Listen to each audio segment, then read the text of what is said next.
কন্যাশ্রী দ্বীপ সম্মান পেল নারায়ণতলা পল্লীশ্রী সংঘ। রাজারহাট গোপালপুর বিধানসভা কেন্দ্রের অন্তর্গত বাগুইয়াটি নারায়ণতলা পল্লীশ্রী সংঘের কালী পুজোয় এবছরের থিম ছিল নারী শক্তি। সোমবার এই পুজোর দ্বারোদ্ঘাটন করেন মুম্বাই চলচ্চিত্র জগতের খ্যাতনামা অভিনেত্রী পদ্মিনী কোলাপুরী। ফিতে কেটে তিনি পুজোর সূচনা করেন। মঞ্চে ছিলেন পদ্মশ্রী সংঘের সভাপতি স্বপন ভান্ডারী এবং সম্পাদক অনুপ দে ওরফে বাপ্পা। ছিলেন পুজোর প্রধান পৃষ্ঠপোষক মনোদীপ মুখোপাধ্যায় ও সোমা মুখোপাধ্যায়। পুজো প্রসঙ্গে স্থানীয় মানুষের ভিড় ছিল চোখে পড়ার মতো। সাবেকি ধাঁচে তৈরি মাতৃমূর্তি সকলের দৃষ্টি আকর্ষণ করে। মানুষের স্বতঃস্ফূর্ত অংশগ্রহণে মৃন্ময়ী মায়ের অঙ্গে চিন্ময় আবেগ সঞ্চারিত হয়। ওঙ্কার বাংলার বিচারে তাই এবছরের সেরা মৃন্ময়ী মূর্তির দ্বীপ সম্মান জিতে নিল বাগুইয়াটি নারায়ণতলা পল্লীশ্রী সংঘ।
ওঙ্কার টিভির পক্ষ থেকে আমি পিয়ালি চলে এসেছি আরেকটি পুজো মণ্ডপে।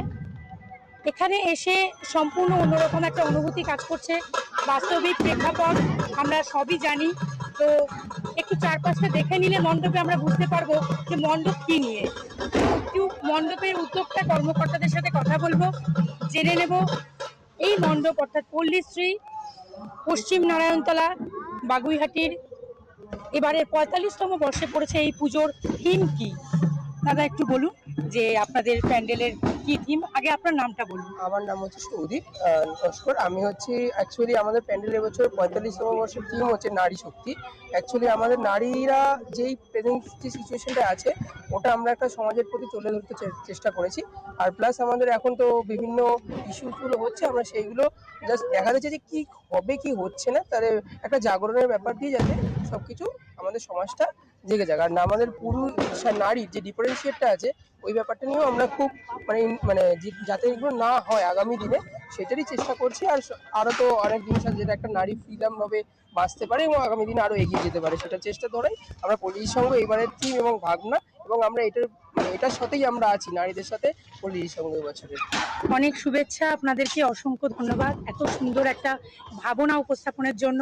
এখন মাঝরাত এবং আলো রোশনাইয়ের সাথে রাতের একটা সম্পর্ক রয়েছে, কিন্তু এই যে এত রাত এত জনসমাবেশ দেখে বোঝার উপায় নেই। আমি ক্লাবের কর্মকর্তাদেরকেই জিজ্ঞাসা করব যে মানুষ কিসের আকর্ষণে কিভাবে আপনারা বেঁধে রেখেছেন এই যে এত ভিড়। ভীষণ ভালো লাগছে দেখে। বলুন আপনার নাম বলুন। আমি রাজু সরকার, আমাদের সামনেই আমার বাড়ি, আমার নারায়ণতলাতেই জন্ম। সবথেকে গর্বের বিষয় আমি বলি যে নারায়ণতলাতে জন্ম হয়ে আমার খুব সার্থকতা আমি একটা অনুভব করি যে নারায়ণতলা শিব মন্দির মাঠ, এটা কিন্তু আমাদের সব থেকে বড় পরিচয়। শিব মন্দিরের মাঠে আমাদের জন্ম, মানে জন্ম কর্ম সবকিছু আমাদের এখানে সব থেকে বড় পাওয়া। এটা আমাদের একদম বাড়ির দোরগোলা খুললে পরেই সামনে শিব মন্দির মাঠ, পল্লীশ্রী সংঘ ক্লাব। আর পল্লীশ্রী ক্লাব একটা এমন ক্লাব যে ক্লাবটা প্রতি মুহূর্তে মানে অনেক কিছু কার্যকলাপ এরকম করে থাকে যে প্রতি মুহূর্তে প্রতিটা মানুষের পাশে, মানে মানুষের পাশে তারা যে অঙ্গীকার, সেই অঙ্গীকারকে কিন্তু বাস্তবায়িত করার জন্য একদম বাস্তবায়িত হয়ে তারা কিন্তু প্রতি মুহূর্তে পাশে থাকে। শুধু ছোটখাটো অনুষ্ঠান নয়, দুর্গা উৎসব থেকে শুরু করে আপনার ধরুন অন্নকূট থেকে শুরু করে আমাদের চড়ক মেলা অনুষ্ঠান, এখানে মানে অনেক বিখ্যাত অনুষ্ঠান যেগুলো আমাদের শিব মন্দির মাঠে হয়। তো পুলিশের সঙ্গে এরকম অনেক অনুষ্ঠান আমাদের মধ্যে হয় যেগুলো কিন্তু সত্যি খুব মানে বৈচিত্র্যময়। আর সত্যি কথা বলতে যে আমাদের পাড়ার প্রতিটি মানুষ, প্রতিটা আমাদের যে ক্লাবের যে পরিবার সদস্য, এক পাড়া এক পরিবার হিসেবে যেটা পরিচিতি সব থেকে আগে আমরা পেয়েছি, সেটা পুলিশের সঙ্গে থেকেই সব থেকে পেয়েছি আমরা আগে। এক পাড়া এক পরিবার, মানে পাড়ার প্রতিটি সদস্য মানে আমাদের পরিবারের সদস্য।